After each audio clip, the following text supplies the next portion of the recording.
It's Andre from High Performance Academy. Thanks for joining us for today's webinar, where we're going to be discussing drive-by-wire throttle on the Haltech Elite series of ECUs. So drive-by-wire throttle, certainly not a new technology, also known as fly-by-wire throttle, or sometimes referred to as e-throttle or electronic throttle. Now, essentially the technology is pretty straightforward. What we're doing is replacing the cable that normally goes between the driver's throttle pedal and the throttle body itself with electronics. Now, this simplifies the system from a mechanical standpoint, although obviously it does add some sophistication and some complexity in terms of the electronics required to do this, specifically when it comes to the safety element, which we'll be focusing on shortly. So the throttle body is fitted with a DC servo motor which physically drives the throttle opening and closing it based on whatever the driver is requesting with the accelerator pedal. Now, there are some advantages with doing so. There's a reason why OE manufacturers have moved to drive-by-wire throttle, and we're seeing very, very few cars come out these days that still run a conventional cable throttle. One of the biggest advantages is with complete control over the actual opening of the throttle body at the engine. This gives the manufacturers a lot of control over the torque delivery of the engine. So no longer are we running a fixed relationship between the driver's foot pedal position and the accelerator position at the engine. We can essentially do whatever we want with that relationship. So particularly in applications where the ECU needs to control the torque, this gives complete control to the ECU. There's a huge amount of control that the ECU can go through there. For us in the aftermarket, this gives us the opportunity to run multiple throttle maps. So this can be used to adjust the feel of the car. Also can be used particularly in high-powered cars that have traction problems, particularly maybe two-wheel drive turbocharged cars. If you're running on a wet track, you can have a second throttle map that dulls down the throttle control, maybe even limiting the maximum amount of throttle opening in order to help reduce the engine torque and make the car easier to drive, make it easier to control on a slippery surface.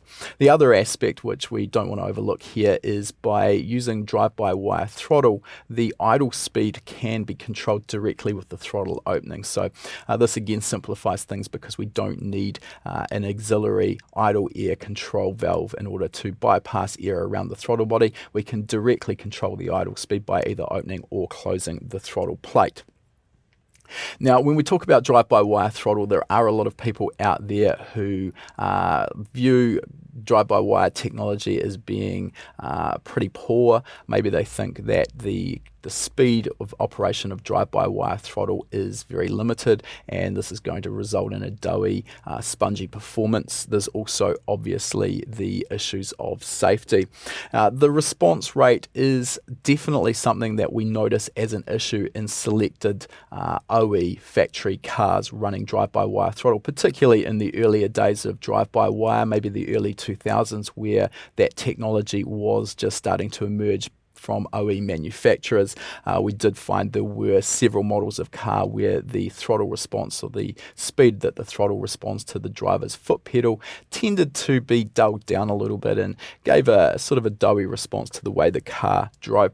This is very much dependent on the system. However, in the aftermarket, this is not necessarily an issue anymore. In the aftermarket, we're obviously a lot more focused on performance. This is a very mature technology now. We've got a lot of aftermarket ECUs come on board offering drive-by-wire support, because obviously all of these late model engines are coming out with these drive-by-wire throttle bodies. We don't want to be going and ripping those off and going back to cable.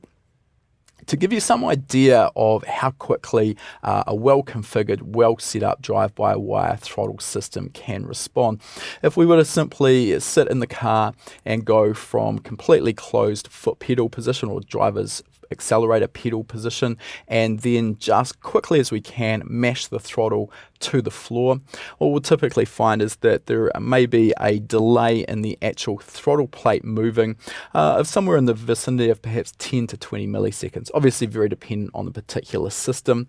And when we actually reach full throttle with the driver's foot pedal, there may be a delay in the throttle plate at the engine reaching full throttle for somewhere in the region of maybe 30 to 60 milliseconds. Now, just to give some perspective on those numbers, it takes between 300 and 400 milliseconds for the human eye to blink.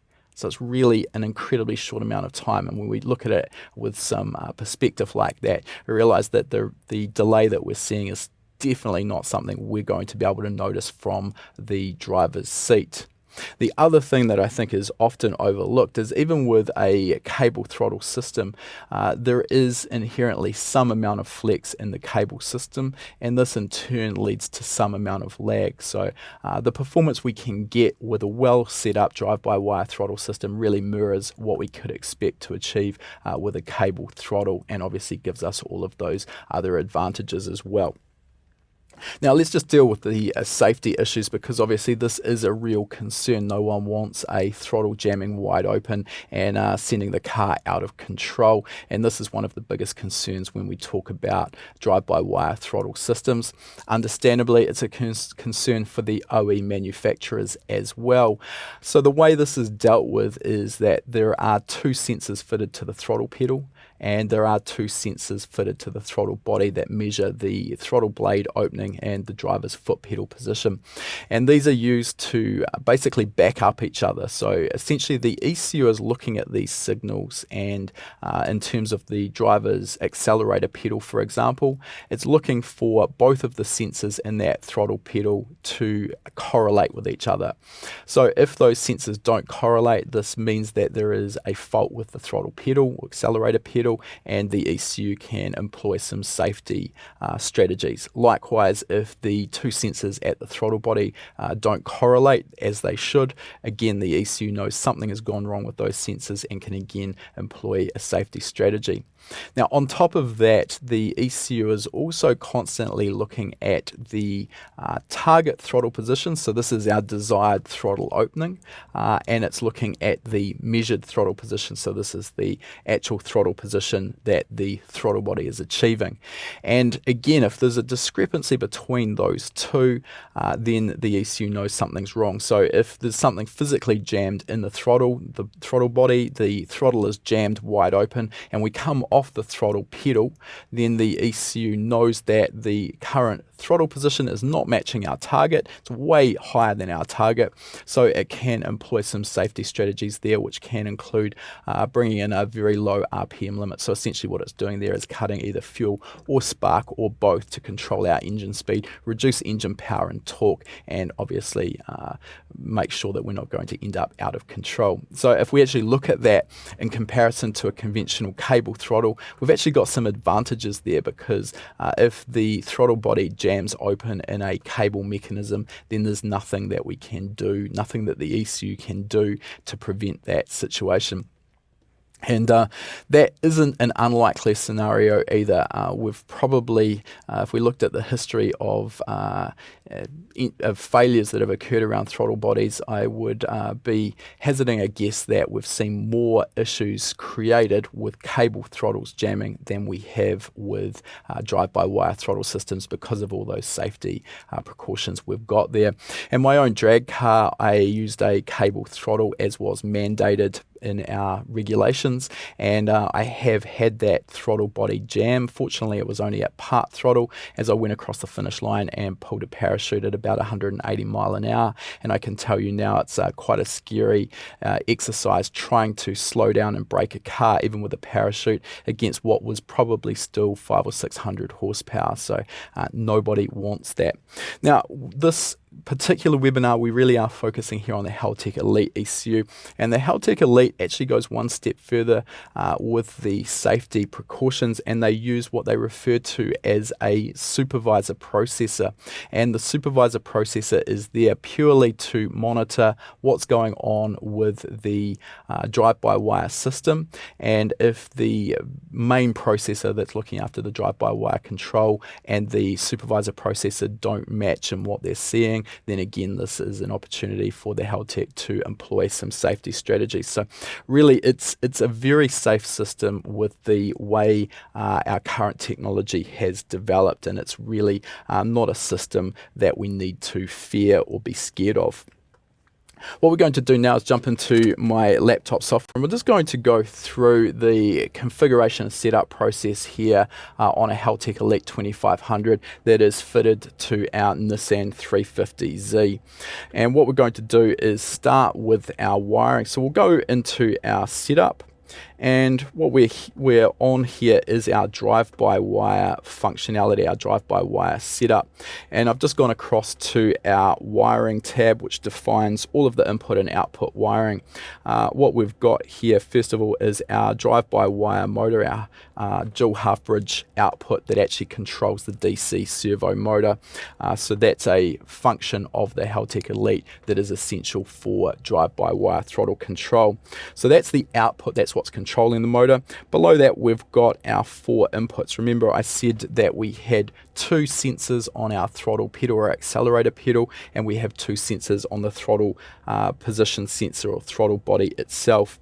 So these are listed here as TPS input 1 and 2. And then below that we have APP, which is the abbreviation of accelerator pedal position 1 and 2. Now, at the moment, we can wire these wherever you want on the Haltech Elite. It is important, though, to take note of the recommendations, and it is recommended that we wire these on AVI 1 through to AVI 2 through to AVI 5. Now, the reason I just mentioned that is just talking to the guys at Haltech before we aired for this webinar. There will be a firmware update coming along in the not too distant future, which will require that you use those particular inputs. You will not be able to use drive-by-wire on any other inputs. Now, the reason for that is that AVI 2 through to 5 are high-speed inputs, and that's obviously essential for something that is working so quickly, and they're also linked to that supervisor processor. So that's important to understand. Make sure if you are wiring from scratch that you follow that convention and use AVI 2 through to 5. Now, once we've actually got everything wired up, everything set up, we can simply click on the calibration tab. And this is one of the really nice features of the Haltech Elite series, is it makes it incredibly simple to go through the configuration process for a drive-by-wire throttle body. So it's all laid out and it's really easy to follow. So we can see our first step here is to perform an accelerator pedal position calibration. So what we can do here is just follow the instructions on screen. So we can see here it's saying step 1 to calibrate the 0% position. So this is where we're completely off the throttle. It asks us to make sure that the pedal is not depressed. We want to be completely off the throttle pedal at this point, and we can simply click calibrate. So what the ECU is doing here is just reading the voltage coming in from the accelerator pedal position sensors, both of them, when the throttle pedal is closed. Next, we go to step 2, and here we're calibrating the accelerator pedal position sensors at 100% throttle. Pretty straightforward here. We simply want to go all the way to full throttle. We want to also make sure that we apply a reasonable amount of force here. It's very easy to do this if we're setting up a car in the workshop and we're actually just press down on the throttle or accelerator pedal with our hand. Now, the amount of force that we can apply with our hand, understandably, is not exactly the same as what we can do with our foot in the heat of battle. So quite often the actual limit that we'll achieve, the voltage that we'll achieve if we're going and pressing on that pedal really hard with our foot, is going to be slightly higher. So I always recommend here setting this with our foot and applying a reasonably high amount of pressure to indicate what we're actually going to see when we're driving the car. So we're at full throttle now, and we can again click calibrate. Job done.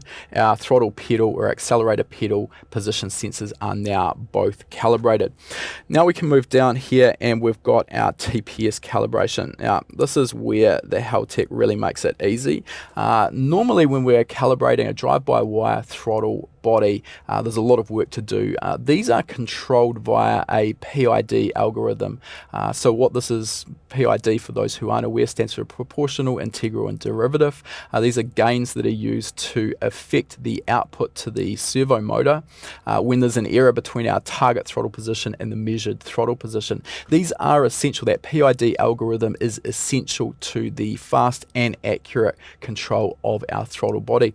So normally what we find is that the manufacturer of our ECU will provide us with data sheets for different throttle bodies, and we need to physically set up the PID gains. We need to set up perhaps the frequency that the throttle body is being operated at and a range of other parameters. None particularly difficult, but it does require we have that data. With the Haltech Elite, this actually gets done automatically. So here the process is simply, all we need to do is click calibrate, and what the ECU will do is go through a couple of steps. First it will find the open and closed throttle limits, and then at the moment it's going through the step 2, which is listed as regression. What it's doing here is actually calibrating the PID algorithm automatically. Speaking to the guys at Haltech, they basically suggested that this is kind of like a Haltech magic. I can't really elaborate too much more on exactly what is going on. During that process they use what they refer to as a kick and chase method, where the ECU is moving the throttle body and obviously looking at the response it gets. It goes through a third step, which is verifying, and at this point our calibration is complete. So that's all we actually need to do for our base drive-by-wire throttle calibration. Really couldn't be simpler. As long as we've got our wiring set up correctly, it is really very easy. There is a little bit more to do here though. We can see first of all on the right hand side we have got a couple of settings here. One relates to our brake pedal check and the other is a vehicle speed check. So if we've got a brake pedal sensor fitted and wired up to the ECU, which in this case we haven't, which is why it's disabled, what we can do is limit the maximum throttle opening when we have our foot on the brake. So this is a safety mechanism. Essentially it limits the amount of engine torque that can be applied while our foot is on the brake.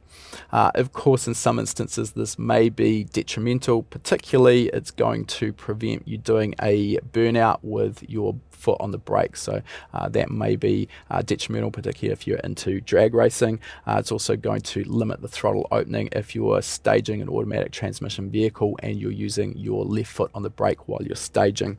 We've also got a speed check that is below this, and again this just limits the throttle opening when the car is stationary. On the left hand side we've got a really important aspect here for our drive-by-wire throttle, and this is again one of the areas where we have some big advantages over a cable throttle. What we can do here is define the throttle body position versus our accelerator pedal position. So on the vertical axis here we can see we've got throttle position, and this is the throttle position at the actual throttle body. So this is how far open the throttle plate is, and on the horizontal axis you can see we've got our accelerator pedal position. Now you can see we've got a line here that isn't quite a one-to-one relationship. We're actually curving away, so essentially we're not opening the throttle body as far as our accelerator pedal position would indicate. So to give you some numbers here, if we look at this particular point here, when we have 40% accelerator pedal position, we've actually only got 30% throttle position. So the throttle body is open 10% less than our accelerator pedal is indicating. Now we can affect the shape of this curve. We can essentially do just about anything we want. And this is really important because what we find, or something that's really often overlooked, is the airflow through a throttle body is very non-linear. And what this means is that over the first sort of maybe 25 to 30% of throttle opening, we see a really large increase in our airflow, and that's affecting the engine's torque output. So over the last 50 to 70% of our throttle opening, we still see an increase in the airflow, but it's much lower. So what we can do is manipulate this curve to essentially achieve a more linear relationship between airflow and throttle, our accelerator pedal position, and hence a more linear relationship between the accelerator pedal and our engine torque. So this can make, particularly a powerful car with a large throttle body, this can make it much easier to control the engine, make it much easier for us to control the power output of the engine.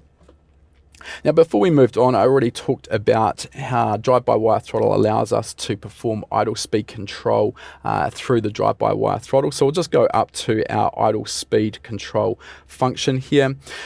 You can see on the wiring here, we've got the setup configured to drive-by-wire for our signal type. So this means we are using a drive-by-wire throttle.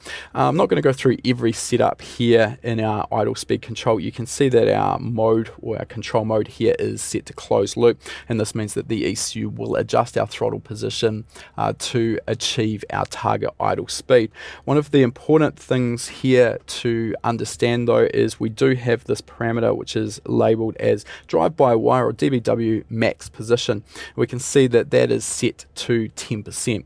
So this is the maximum drive-by-wire throttle opening that the ECU can use in order to do the closed loop idle speed control. And this also affects the numbers in our base idle speed control table. So in other words, we've got a 0 to 100% range for our base idle speed duty cycle, and in this case a value of 100% relates to our drive-by-wire maximum position that would have our throttle open 10%. So the important thing to understand here, 10% is probably a pretty good place to start.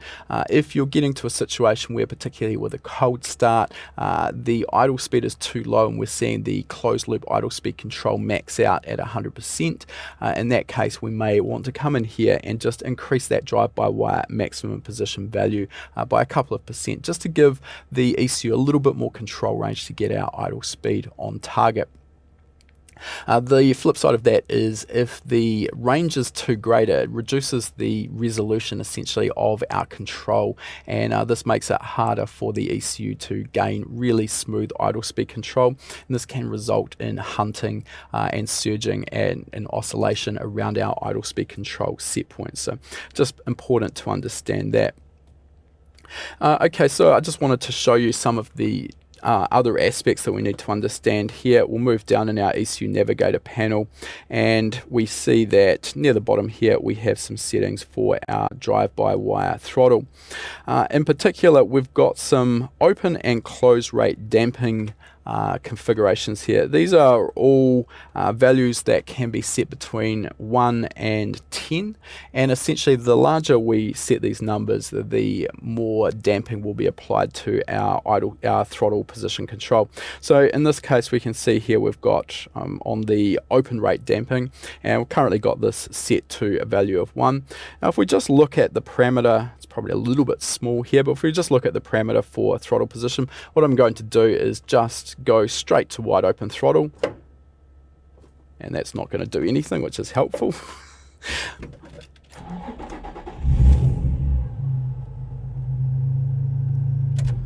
Right, we'll just reset everything. That's not particularly helpful. Okay, we're back up and running here.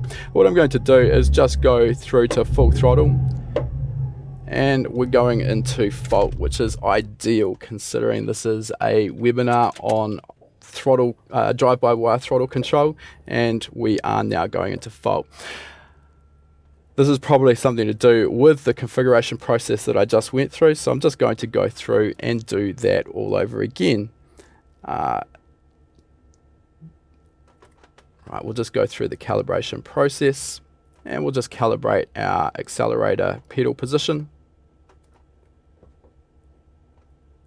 And we'll go through and we'll reset our throttle pedal position as well. I've just got a calibration error that's come up there on our accelerator pedal position, so we'll just go through that. Once we've gone through the TPS calibration, we'll see if we can get this all doing what it should.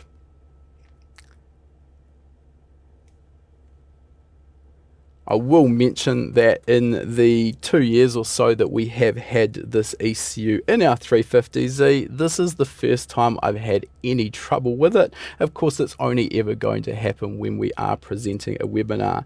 Alright, so that's calibrated our throttle position sensor. What we'll do now is just calibrate our accelerator pedal position. Okay, we've got it saying that our calibration is good now. Just go through this one more time.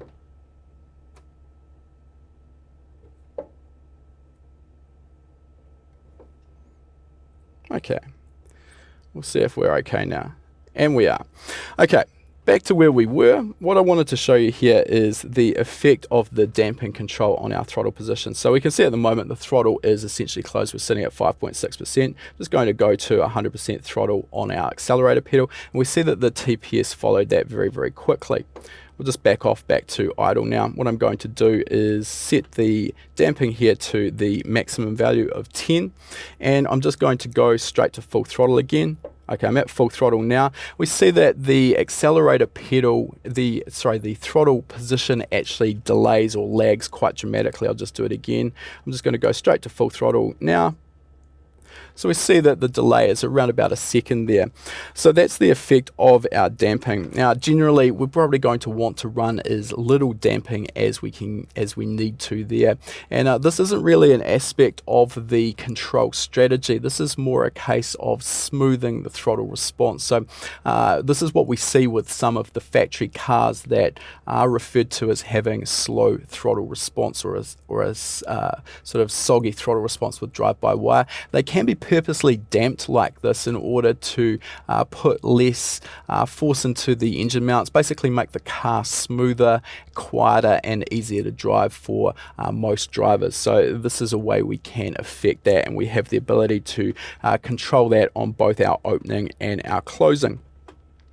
Now, if we move back down as well, this is where the drive-by-wire system can get a little bit smarter.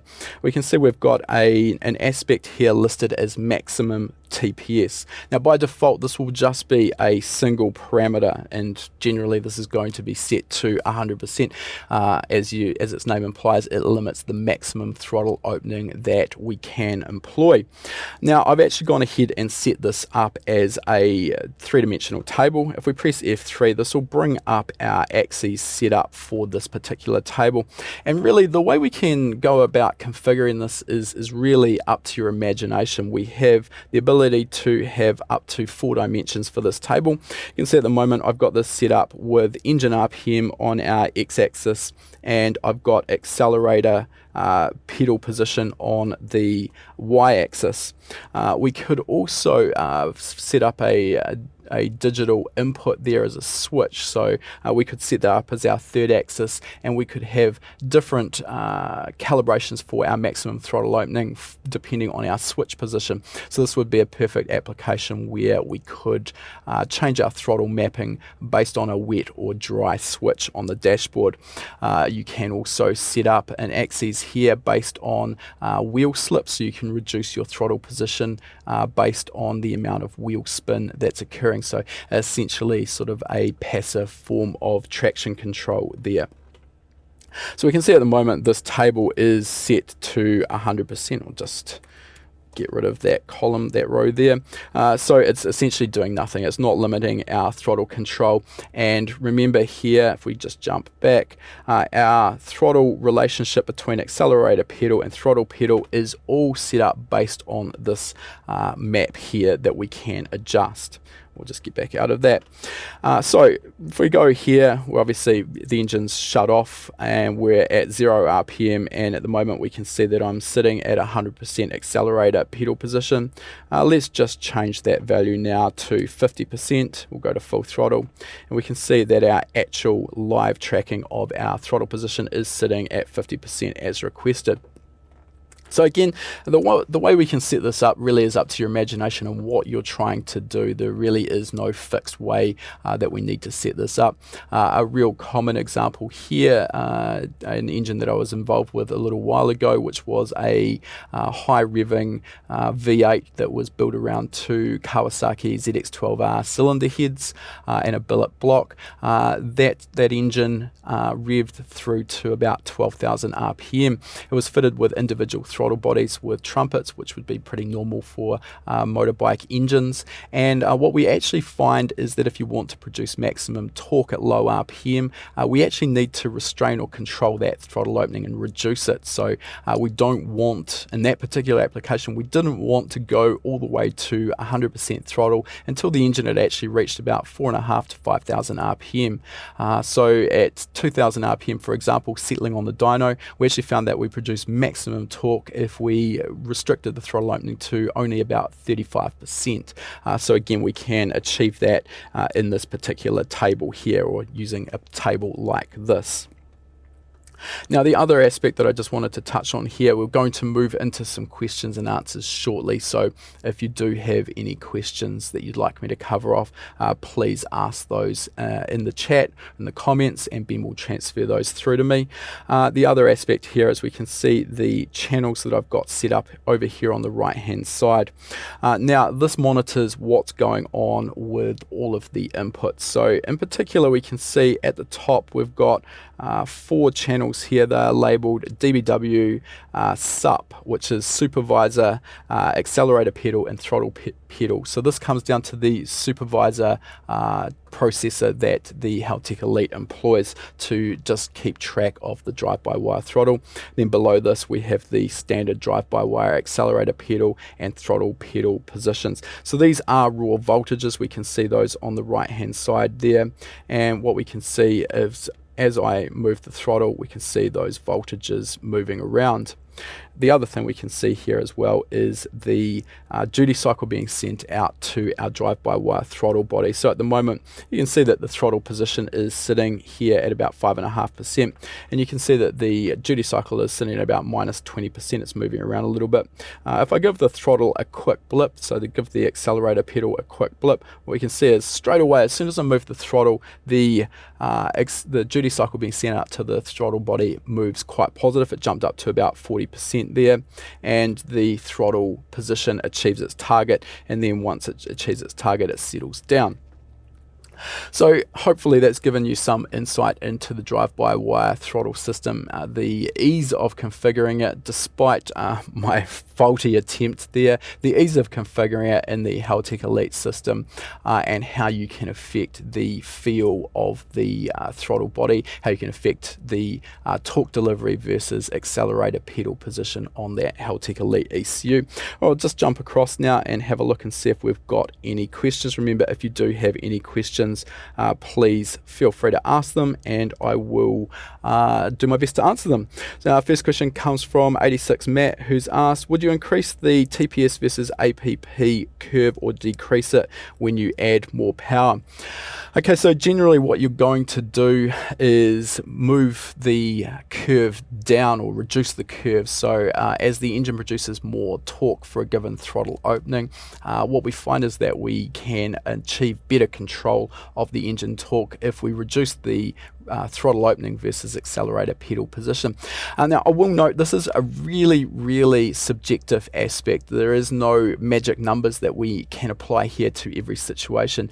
The correct relationship between that accelerator pedal position and the throttle position is so much dependent on the particular driver. Some drivers will like a really aggressive feel to the throttle where it's ramping up quite sharply, whereas other drivers will prefer a much softer response, so it gives them a longer pedal before they're actually getting to a point where the engine's making significant torque. So there is no fixed numbers that you should put in there, but it's really important as well to make small changes to that table and feel out the effects for yourself. What you'll find though is if you go too far and the relationship becomes linear, or for example you even go as far as opening the throttle body further than the accelerator accelerator pedal position would suggest. What we can get to is a situation where the car becomes quite hard to control, and particularly for a street car can be quite difficult to maintain a constant speed. Henrik Anderson's asked, is there an anti-lag advantage with drive-by-wire?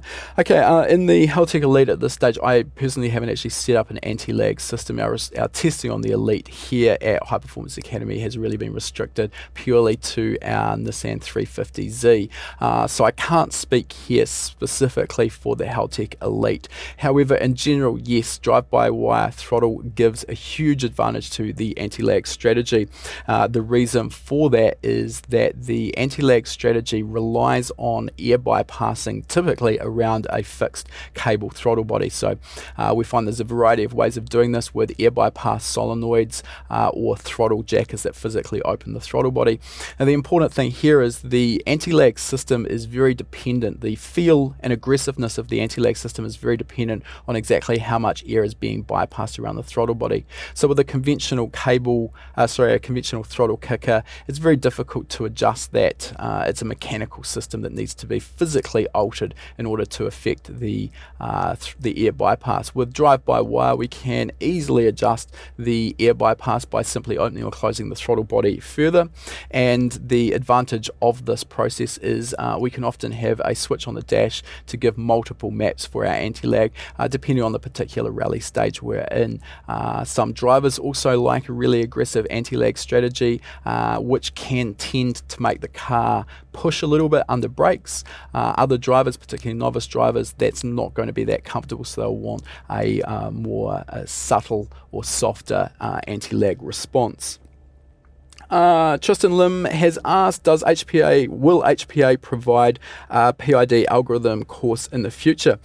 We actually already have the PID control algorithm. I know it's an area that a lot of people struggle with. A lot of professional tuners still don't properly understand what PID is and how to approach tuning it. We covered this in detail in our electronic boost control tuning course, because this PID is one of the key aspects of setting up a closed loop boost control system. And in particular, we give a really nice analogy of how you can view those three gains: the proportional, the integral, and the derivative gain, and then a step-by-step process to work through. Now, of course, PID is used in a variety of applications in our ECUs. Essentially, anything where we're trying to achieve a target and we're using feedback inside the ECU to adjust the output in order to get closer to that target. Whittlebest asks, what's the explanation for less throttle makes more torque? Look, I couldn't actually give you a thorough one there, Andy. My understanding, or how it was actually explained to me by the engine builder who was with us when we were tuning that engine, is that the lower throttle opening affects the air velocity. I can't really jump too far into the physics of that. I'm really not qualified in that area to give you a thorough answer, and I'm certainly not going to guess. What I can say is it's certainly not unusual. We were tuning a Yamaha R1 street bike just a couple of days ago for Colin, one of our staff, and that's a 1000cc four-cylinder engine. Exactly the same situation with that. It revs to 14,000 RPM, and in the throttle, drive-by-wire throttle mapping, that was not reaching 100% throttle until about 4,500 or 5,000 RPM. To test, I did set it to wide open right from the start of our ramp run around about 2,000 RPM, and we lost a small amount of torque and power as a result. Tristan Lim has asked, how do we configure PID algorithm settings for other ECUs? Okay, so today's webinar really has been focused on the Elite series specifically, and obviously they make it really easy because that calibration is done automatically by the ECU. Because the PID algorithm, the PID numbers or gains that we need for a drive-by-wire throttle system are so specific to the ECU and the actual drive-by-wire throttle body that we're tuning. This is a safety aspect. So what you'll find is that most ECU manufacturers will give you their recommended PID settings, or for that matter, all of the drive-by-wire throttle body settings for a given throttle body. And some ECU manufacturers go as far as to actually ask you to send in a throttle body if they don't have information for it. So Motec are a great example here. If they don't have data for the drive-by-wire throttle body, they'll ask you to send in that throttle body via one of their dealers, and they will actually characterize that throttle body and give you the correct data. Now, if you get that wrong, it is going to affect the control of the throttle body, and it is a safety aspect. So it's really important there to discuss that with the ECU manufacturer. Big Boys asked, is this the same process on all other ECUs, including OE ECUs? So no, it is not. Again, Haltech make this really easy. The conventional system would be a menu structure where we have a variety of settings specific to the throttle body, and we need to configure those to suit. So that would be the normal strategy for an aftermarket ECU. OE ECUs generally will find that the control strategy for the drive-by-wire throttle body will be hard-coded into the ECU, and we don't have the ability to change that. So what this means is that for most OE factory ECUs, we wouldn't be able to easily swap to a different drive-by-wire throttle body. Okay, look, that's taken us to the end of our questions there. So as usual, if you do have any further questions that you would like me to cover, anything I haven't gone into here, anything that pops up after this webinar, please make sure that you ask that in the forum, and I'll be happy to answer that there. Thanks for joining us, everyone. I look forward to seeing everyone next week. That was just a taste of what we put on every week for our HPA Gold members. Our Gold members are able to watch these live and ask questions and get answers while we're presenting. After the webinars have been hosted live, they're added into our webinar archive where our Gold members can re-watch them at their leisure. We've currently got over 240 hours of existing webinar content covering topics on engine building, engine tuning and wiring. This is one of the fastest ways to expand your knowledge on a wide range of topics, as well as to stay up to date with the latest tools, trends and techniques in the performance industry. Our Gold members also get access to our private members-only forum, which is the best place to get fast answers to your specific questions. Gold membership can be purchased for just $19 per month. However, you'll also receive 3 months of free access with the purchase of any of our courses. Click the link in the description to learn more.